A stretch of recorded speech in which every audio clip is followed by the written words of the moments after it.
At 37-37, the Cardinals seemingly will be buyers as we head towards the trade deadline.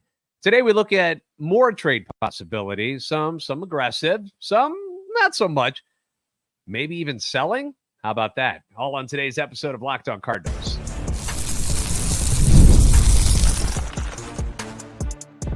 You are Locked On Cardinals, your daily St. Louis Cardinals podcast, part of the Locked On Podcast Network, your team every day. Hey there, Cardinals fans. I'm JD Hafford, and I'm a national radio sports anchor, born and raised in the Lou, and a lifetime Cardinals fan. And I'm your host for Locked On Cardinals, part of the Locked On Podcast Network, covering your team every day. You can follow me on Twitter, X, at JD Sports Radio. You can also follow the podcast at LO_Cardinals. We want to thank those of you who make Locked On Cardinals your first listen every day. We're free and available wherever you get podcasts. You can also find us on YouTube. Make sure you stop on by, like, subscribe, and comment. Interact with us. Don't be shy. This one's probably going to get a little bit of traction. We've already heard that Andrew's gotten a little bit of feedback from people already about his trade ideas. So this one should be interesting. Make sure you guys hit that notification button so you know when new episodes are posted. This is a show serving Cardinal Nation and giving the best fans of baseball all of the info about the birds on the bat. Today's episode of Locked On Cardinals brought to you by Tax Network USA. Did you know that it's never too late to resolve your tax issues with the IRS? So don't wait. Reduce your tax debt. Get help from a team of licensed tax professionals by calling 1-800-549-1000 or visit tnusa.com/lockedon. All right. In case you don't know who this man is already, let me introduce you to our partner in crime today from Dealin The Cards podcast and the redbirdrants.com group of writers. So many great ones on there. And, obviously you guys remember it from the New News podcast, but now Dealin The Cards is what they call it now. It's Mr. Andrew Wang. What's up, buddy? How are things in your Shohei Ohtani obsessed world? How are things? Well, he's been playing a lot better this week, so that's good to see. But yeah, I've been doing good. How are you? I'm doing all right. He's been wonderful on my fantasy team. So saying, I was able to sneak him with the fifth pick. Everybody thought, oh, he's not a pitcher this year. He's not going to be as worthy. Now you're stupid. Now you're stupid because you let him fall to me. All right, so let's talk about the Cardinals, Andrew. 37-37. Your thoughts on the team up to this point? Disappointed, surprised, or kind of where you thought they would be at this point of the season? This is where I thought they would be, but they're doing it in completely the opposite way that I thought they would be, right? So I thought their pitching would be pretty bad for most of the season. The bullpen, I thought it was going to be better, but like some of the guys that have stepped up have really stepped up in a big way. Helsley being healthy the whole year so far has helped with that. But the lineup not hitting is not something I really thought was going to happen. I thought they would be kind of middling around right now and looking to get a pitcher. But like right now, it seems like aside from a fifth starter, which hasn't yet emerged, like maybe Palante after yesterday was pretty good. But like other than that, the bats really just haven't woken up. And that's what really concerns me because I feel like that solution is not fixable at the trade deadline. So we'll get into that in a second. But it's been a weird season so far for sure. Yeah, if there was one thing that people were going to point a finger at and go, I don't know about this team, it wasn't the offense. That wasn't supposed to be the problem this year. Scoring runs was supposed to be something they did a lot of, did it all the time, and it was the pitching that was just going to barely do enough to get them by to pick up these wins. And we've seen, for the most part, especially your top three in the rotation, they've been pretty darn good on the pitching staff, and we know how strong the bullpen's been. I don't know how long it's going to last because the bullpen looks like it's exhausted already, and we're not even to July yet. So that's why you see these guys getting rested a little bit more, like Helsley not even appearing in the Miami series, even though there were some situations where they probably could have used him. Decided, nope, not going to do it. So we'll see what we could get at the trade deadline. Now, if you're John Mozeliak right now, are you actively buying or selling, knowing how this team has been built and what you've seen so far? I know we're going to get into both aspects, both trade ideas, but for you personally, would you be buying or selling? Say the trade deadline is next week. Are you buying or selling? I've bounced back and forth on this, but right now, if the Cardinals have a playoff spot in hand, I don't think there's really a reason to sell right now. Because like you get in, they always say you get in, you make a run. I believe there's certain parts of a playoff roster the Cardinals don't have that they really do need to go get at the deadline. But Mo kind of made it sound like the other day that they're not really going to go and get those things. So like that's sort of the reason why I was leaning more towards selling initially. But now that we have a playoff spot in hand, now that the Cardinals seem to be playing better, maybe the bats will wake up, maybe you make a run. So as of right now, I'm a buyer, but that can easily fluctuate based on the performance of the team going forward. Yeah, and you see what the Phillies did and what the Diamondbacks did, and it still gives you that. Even the naysayers are like, yeah, I see why you would stick around if you're still like a game or two out when you get to that deadline, why you would try to be a buyer, which is part of the problem with this trade deadline is going to be that so many people in the National League and in the American League, but specifically the National League, it's so tight where there's could be a lot of fluctuation going on between now and the deadline at the end of July. So these trade ideas, they probably are going to change as time moves on, but you've got some doozies here, dude. You put out an article at redbirdrants.com, 10 wildly trade deadline deals that the Cardinals could pursue before the trade deadline. So we're a little over a month away. So we're going to give you a couple of different levels of the ideas that Andrew came up with. And we're going to start with the wildly aggressive deal first. We'll tell you what that is next, coming up on Locked On Cardinals. Remember the first day of school or the first day at a new job and you'd be wearing that brand new outfit that you picked out so that you would look and feel your best when you walk through those doors for the very first time? Well, you can still get that instant confidence boost again with Stitch Fix. And Stitch Fix is going to do you a solid too. And you get to tell all your friends and family about it that you got a stylist, because that's what Stitch Fix does for you. They give you a stylist to help you out. They'll take into consideration your style, your size, your budget, and then they go and do the shopping for you. So maybe you're not really all that great at picking out your own clothes. They do it for you. So you can order things when you want, how you want, and no subscription is required. The summer months are here. It is hot as Hades right now. So you want some stuff that's going to keep you cool in the summer, but look cool at the same time. So get it done the smart and efficient way by going with our friends at Stitch Fix. And if you don't love something, all you got to do is send it back. Shipping, returns, and exchanges are always free. So if you're ready to upgrade a style that makes you feel as good as you look, get started today at stitchfix.com/MLB and get $20 off your first fix. That's stitchfix.com/MLB for $20 off. Stitchfix.com/MLB, must redeem within 7 days of signing up.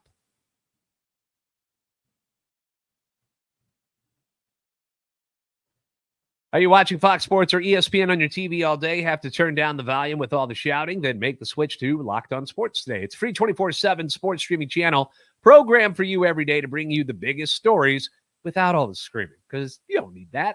Locked On Sports Today brings you can't-miss analysis, opinions, and news streaming 24/7 on YouTube or the free Amazon Fire TV channels app. It's all part of the Locked On Podcast Network, your team every day. Don't forget, you can catch every pitch of the Cardinals' hometown broadcast with SiriusXM, the weekend series with the Giants back at Busch. Just download the SXM app and search the word Cardinals.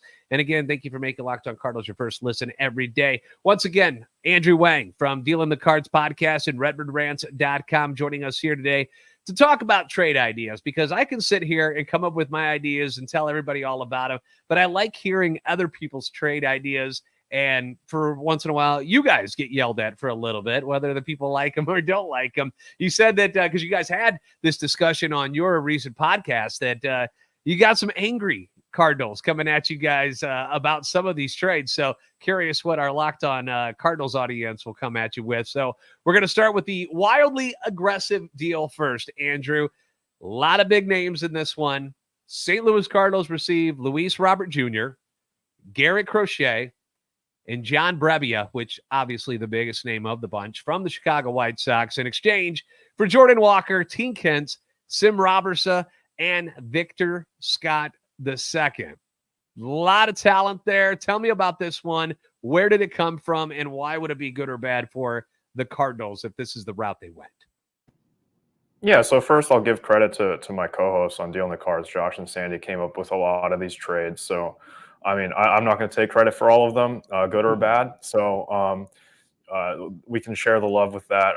This one actually has gotten a lot of controversy because, I mean, it's unbelievable how few people like watch an Instagram reel or a TikTok video and it's 30 seconds and they don't watch the entire thing. And we talk about how we would not make this trade and they yell at us for saying that we want to make this trade because none of us want to make this trade, right? Like, come on. Like, so if you're listening to this, at least go all the way through, hear me out for a second, because a lot of people want Luis Robert. A lot of people want Crochet.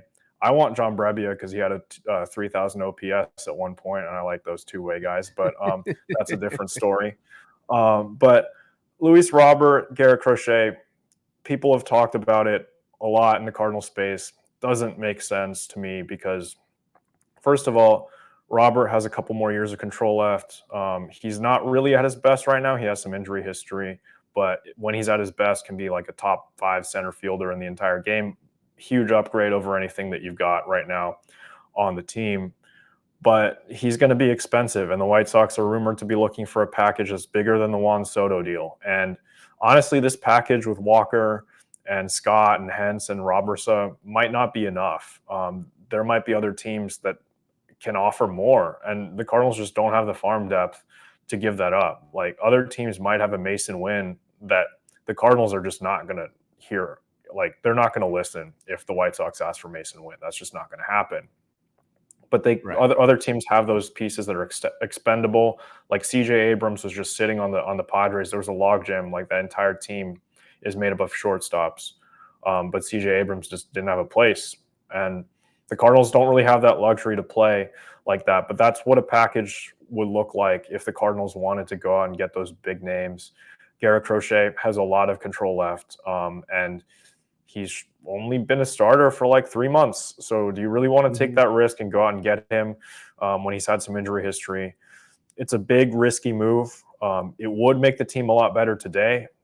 Probably position them to be maybe near like the Dodgers, the Phillies, maybe. I don't even know if it gets them that far. But like for this year, with the farm depth not really being where it's been at in the past, like when the Cardinals were contending for Soto back in 2022, we don't have the same depth anymore. Like, Jordan Walker is not a prospect anymore. And honestly, his value might not be where it was in 2022. So this is a move that we just kind of threw it out there as a hypothetical. A lot of people got angry at us. I mean, I don't think any of us would do this. They were talking about it on 101 ESPN today, actually, that some of them would do that because I think some of them aren't as high on the prospects like Hentz and Scott and Walker. But I think it makes a lot more sense to keep those guys, reload for the future, because this year, I mean, there's not a guarantee you make the playoffs. There's like 7 or 8 teams vying for that last wild card spot. And the Cardinals have it today, but that's no guarantee that they're going to have it in October. So I don't know if this is the year to go all in, and that's why we didn't really like this deal, but it's what it would take to get the deal done.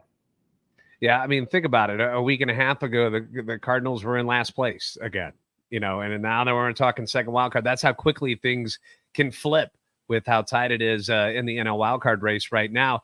And that's my thoughts on this team right now too, is that you add those 3 pieces.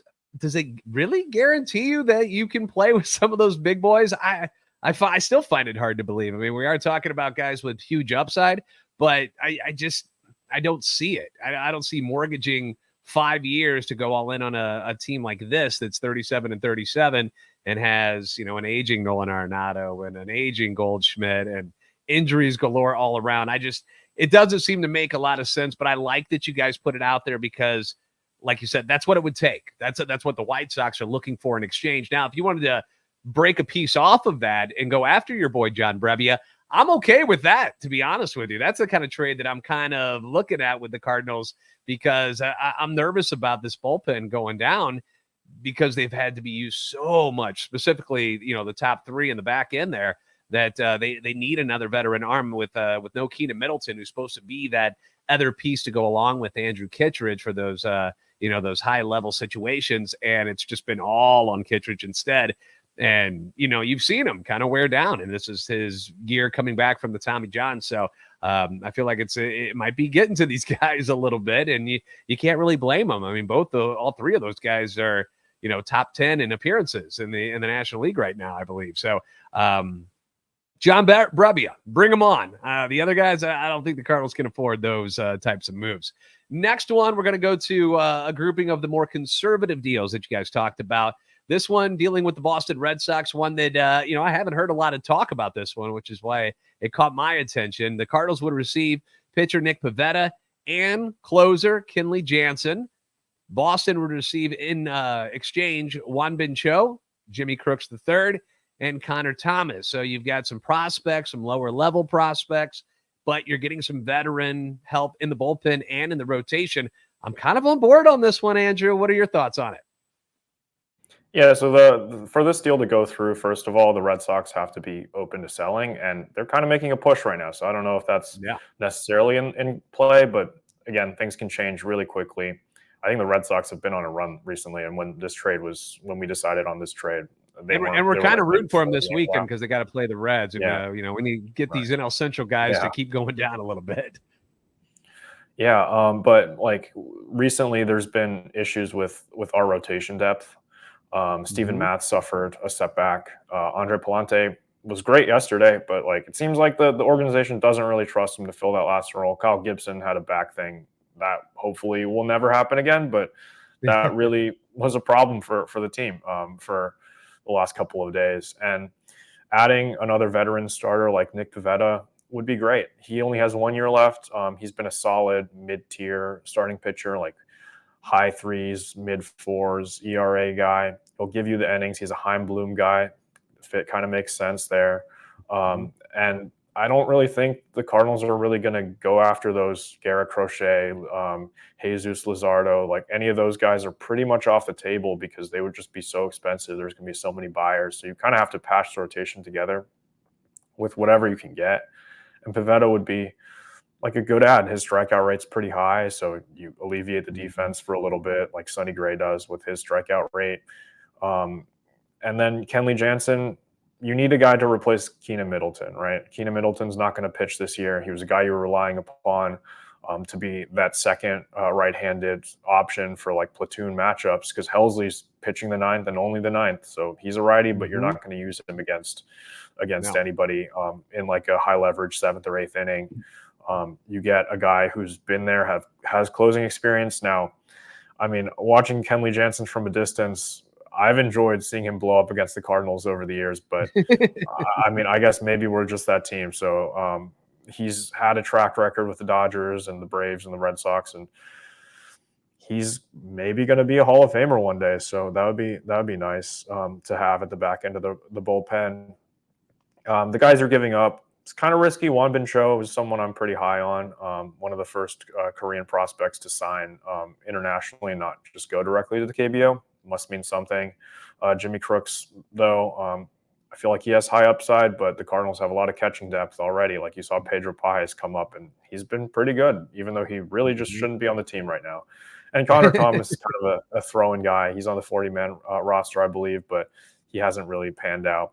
I mean, this is just a fun point about Connor Thomas that I like pointing out is that when you look up Connor Thomas on Google Images, as I have to make our social media graphics for this, you don't get a picture of the human being Connor Thomas. You get a picture of a train named Connor from Thomas the Tank Engine. So that kind of shows you it's not really a relevant prospect these days. So it's kind of a and I was hoping for more from him because a couple of years ago he was like pitcher of the year in the Arizona Fall League, and they're like, oh, he's got this incredible cutter, and wait till you see it. He's worked on it, and it works so well here in the AFL. And then last year it just didn't work out at all. So I don't know what his future with the organization is, but this is definitely a deal that screams yay for what the Cardinals need as far as Pivetta, because when you're talking about this rotation, if the top three stay the way they are, and you've got Gray and you've got Gibson and you've got Michaelis, who has turned his season around nicely over the last month, if he continues to trend upwards, you're really trying to just kind of find a 4 and a 5 to finish out the season, somebody you can trust. And Pivetta has been solid, as you mentioned. And, Kenley Jansen's got really good numbers with Boston this year. Yeah, well, we won't forget about how Willie Contreras just got into his head in Boston last year. That was fun for us. But, Yeah, I like this deal a lot. This seems like something more feasible, more of a Mosaic type of move than the wildly aggressive one. Let's move on to one more with a team that the Cardinals just played, lost 2 out of 3 in what was a grueling series in Miami. This one will be the Marlins and the Cardinals. Cardinals receive Trevor Rogers and Anthony Bender. The Marlins would receive Luken Baker, Matt Koperniak, and Andre Granillo. Closer, you got the utility guy in Koperniak, Luken Baker, who doesn't appear to have a future with the team. This is another one that seems on the plus side for the Cardinals. Yeah, Trevor Rogers was a guy that in 2021 finished second in Rookie of the Year voting. But that Rookie of the Year class is really weird. Jonathan India won the award. Dylan Carlson finished third. A lot of guys that kind of haven't really become what we thought they could be. But he's dealt with some injuries recently, hasn't made a lot of appearances, hasn't thrown a ton of innings for the Marlins.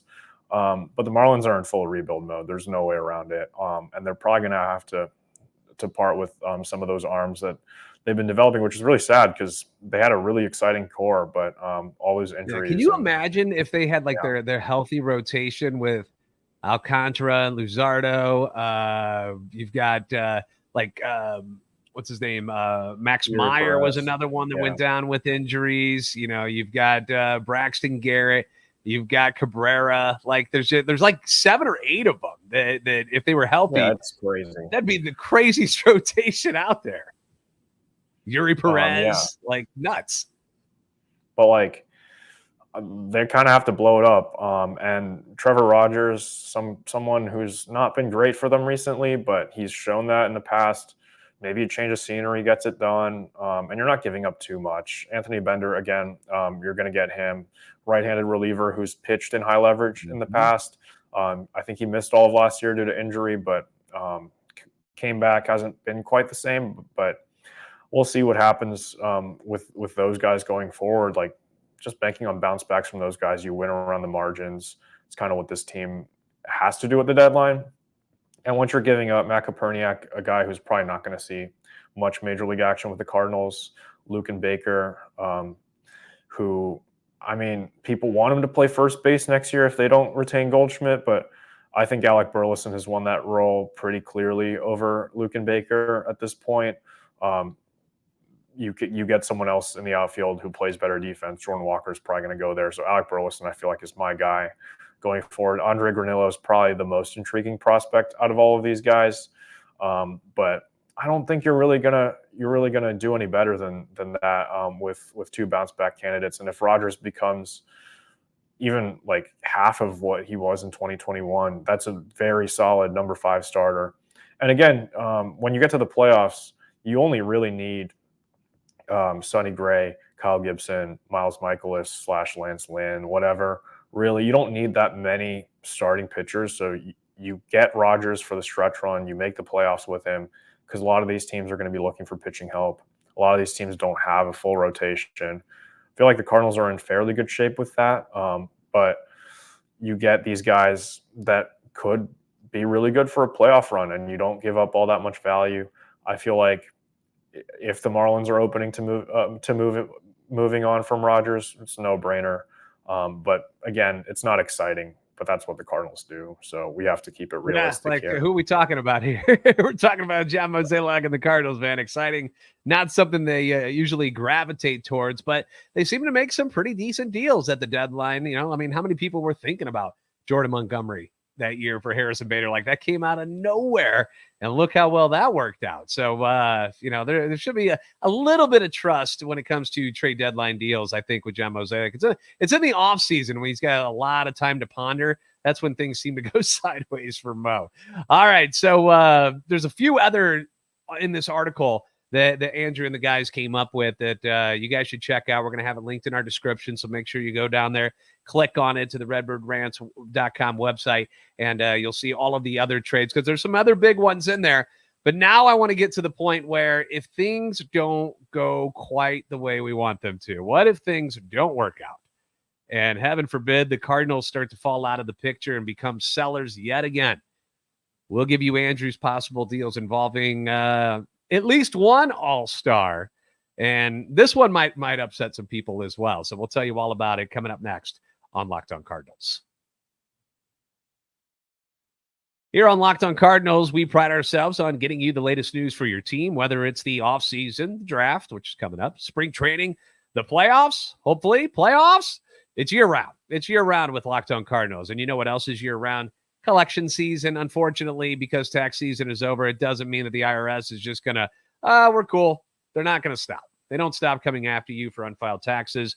The IRS can garnish your wages. They can levy your bank accounts and even seize your property. So don't let the IRS target you. Let the licensed professionals and tax experts at Tax Network USA go to bat for you. I'm somebody who's got a complicated tax portfolio right now because I have multiple jobs. So you go with the experts in situations like I'm in. You go with the experts who have over 14 years of experience and an A+ rating by the Better Business Bureau. Tax Network USA has saved their clients over $1 billion in tax debt.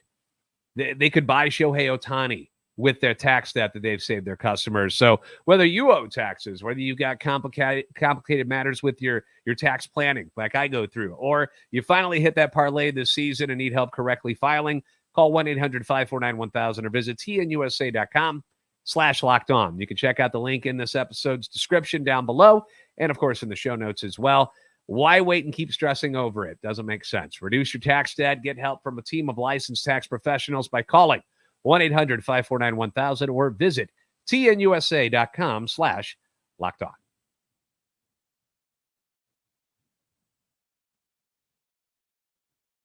Locked On has launched the first ever national sports 24/7 streaming channel on YouTube. It's now also available on Amazon Fire TV and the free Fire TV channels app. Locked On Sports Today is here for you 24/7, covering the top sports stories of the day with the local experts of Locked On, plus our national shows, which cover every league. You can find Locked On Sports Today now available on the free Fire TV channels app. Once again, we got Andrew Wang from Dealin The Cards podcast and RedbirdRams.com joining us today. He and his buddies put their heads together. Great podcast, Dealin The Cards. You might have known it as the Newt News podcast before, and came up with a bunch of different ideas, and they wrote them all down. Again, the link to that particular article is in the description down below, so make sure you guys smash that and go check it out for yourself, because there's a lot more trades that they came up with than the ones we're mentioning here on this show today. Our last one we're going to talk about, if the Cardinals have to sell, which we hope they don't, but if something happens, I mean, you saw Arenado get hurt, things might happen. Things might happen, and there are going to be other teams that might be interested in some of these big names that are already on the Cardinals roster. Guys like a Paul Goldschmidt, Ryan Helsley. You've heard a lot of people discuss whether or not it might be in the best interest for the Cardinals to trade him. But you guys came up with a deal with the Los Angeles Dodgers. Shocker. One of your other teams there, Andrew, with your boy Shohei. Here's the deal you guys posted. Cardinals receive Chris Taylor, who broke our hearts just a few years ago. Pitcher Dustin May, Kyle Hurt, and the Dodgers in return would receive Nolan Arenado and Andrew Kittredge. Wow. That's a big one. That's a big one. Now, again, this is if things go sideways and they're not in contention anymore. You've heard people ask whether or not keeping Arenado was a smart move or not. Obviously, he's got the no trade clause, so he'd have to approve it, but he's a California guy. A lot of us have thought that if he was going to go somewhere, the Dodgers would be one that he'd be like, all right, I'll do it. Your thoughts on this deal? Is this something that you're okay with if we get to that point and the Cardinals are out of it? Yeah, this is a really tough one because like 2 years ago, we were all like, Arenado, like we don't want him to opt out because the rest of his contract seemed really team friendly, right? Yeah. And clearly, ever since then, hasn't really been the case. Like last year was a step back. He was still very good, but this year he's been just not really hitting at all, right? His defense has been fine, not quite what we expect out of him, but like it's still very good at third base. But like the bat, the power has seemingly vanished, and that's not really what you want to see out of a guy that you're paying upwards of $30 million a year. Mm-hmm. Now the Rockies are covering some of that, so it's not terrible, but I think if the Cardinals truly become like sellers and they fall out of contention, then they really need to seriously look at parting from Nolan Arenado because You look at the rest of this team and its future: Nolan Gorman, Lars Nootbaar, Brendan Donovan, Contreras, even guys that are up and coming. Contreras not so much, but like Walker, Mason Wynn, all of these guys are going to get more expensive, and you're going to want to bring in supplemental pieces to add to that. And having a $30 million a year hole in Nolan Arenado is not going to be very good. And I did not think I would be saying this 2 years ago. Like this, sure, me hadn't neither. even Me crossed neither. my Who would mind. have thought? Like you're like, oh, he's going to retire a Cardinal. He's going to be one of the Yeah, greats. right. And now you're like, I don't I don't know. Like something is off with him. It's been off all season, and right now might be the only time that you can trade him without having to eat significant money, right? And even still, look at the package that we have to get in exchange for him. Chris Taylor is basically us eating money, but that's only 1 year and $13 million. It's not that much compared to what Arenado's getting. And Chris Taylor is a DFA candidate the moment he lands in St. Louis. He's a DFA candidate for the Dodgers right now. Yeah. Dustin May is a guy who had a lot of promise, but he's gone through a lot of injuries. And I don't really think he has a place on the Dodgers rotation right now, right? Like next year, I don't know if he's going to pitch this year, but next year they still have Yamamoto, Glass now. Ohtani's going to come back and presumably pitch. Bobby Miller's been great. Like Dustin May just doesn't really fit into that picture anymore. So they're kind of offloading him, but Walker like, he could Buehler, be who's yeah, just came right. back. Like they've got a lot of arms out there. They have a whole all-star staff on the IL. Like it's crazy. But Dustin May is a guy that you take a flyer on. He could be great. Like I think you make this move in hopes of maybe contending next year and then trying to contend for real in 2026, right? That's where we're at this point because Arenado has just not been himself. Kyle Hurt's probably the most intriguing piece in this package. You get a pitching prospect who's like top 5 in the Dodgers system, but he's already like 26. He's had some injury history. He hasn't been great. You don't really know what you're going to get out of him. And I mean, the Cardinals developing starting pitching talent isn't really something that goes hand in hand. So I wouldn't bank on anything out of that. It's mainly just a salary dump. And you probably have to give him Kittredge as well, who hasn't been as good recently. The Dodgers are looking for bullpen help. They have a ton of pitching injuries. He might fit in really nicely in there to replace like Joe Kelly or some of those guys who've gotten hurt. But like, I see this move as a pure salary dump.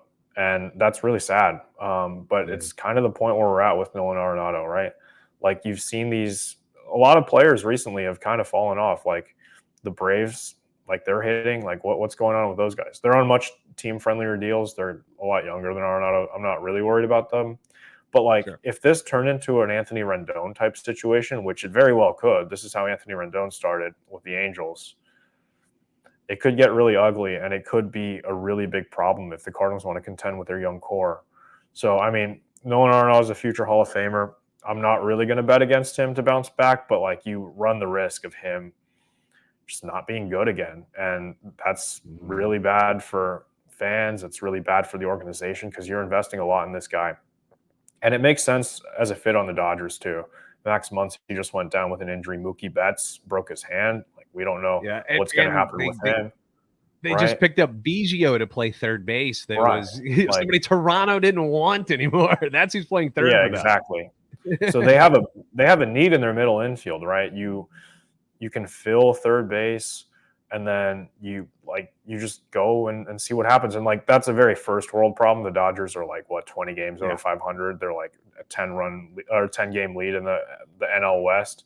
But right now is their window. They're going for it. Like their best player, they're paying $2 million this year because that's just what they want to do.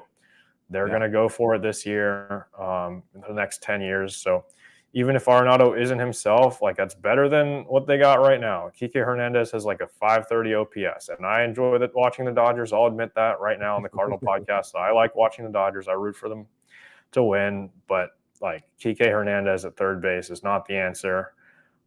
So, I mean, it might be a win-win for both teams, right? Arenado, if Arenado is bad for the Dodgers, that's fine. They can survive it, but the Cardinals cannot. Survive exactly.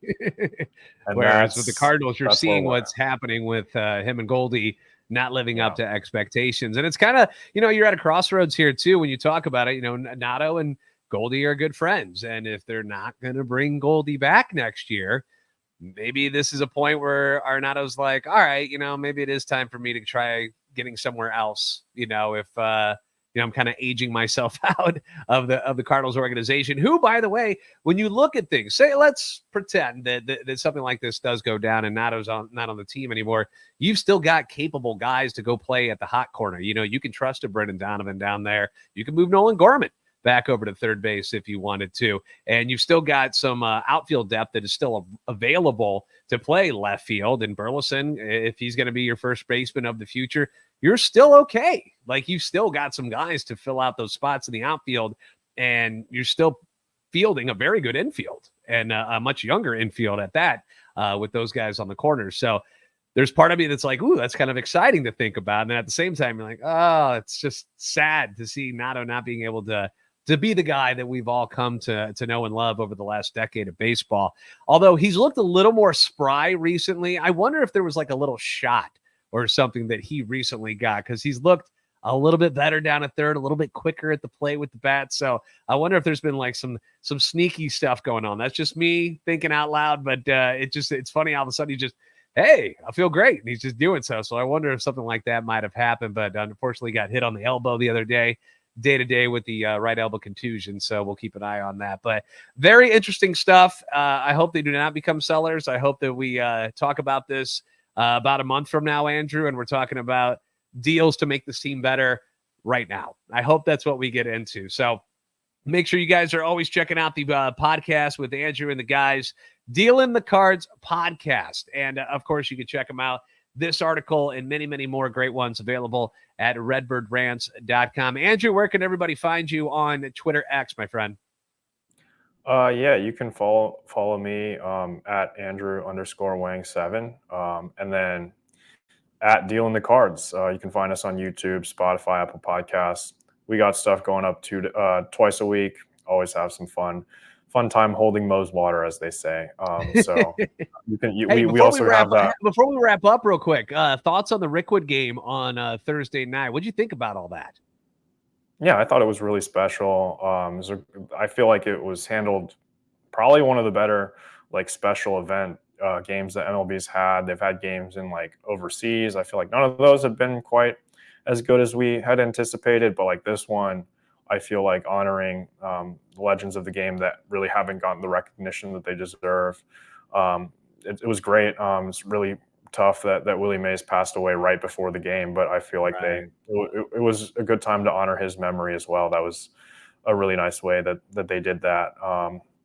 And yeah, the broadcast was fun. The black and white for one inning was pretty cool to see as well. But yeah, overall, really good game. I thought the Giants were for sure going to win the game. Just with everything that happened, that I was like, they have to win the game for Willie Mays, right? But I guess not. So we'll take that here as Cardinal fans. But I was not. That's how good the Cardinals are, Andrew. They beat the spirit of Willie Mays and the San Francisco Giants. Take that. That's I'll give you the Moe's water thing so you can hold it too with that video. But yeah. All right. I appreciate it, man. Well, go see Andrew and the guys on the podcast. Go check them out at redbirdrants.com. As always, I appreciate you stopping by and joining us and talking us through some of the trade ideas you guys came up with. And thank you guys for making Locked On Cardinals your first listen every day if you haven't already. Give myself a follow on Twitter X at LO_Cardinals and at JD Sports Radio, of course. Follow Andrew Wang as well. And make sure you like and subscribe on YouTube to help our channel and our love for the Cardinals grow. You guys are the best fans in baseball for a reason, and we will see you next time on Locked On Cardinals.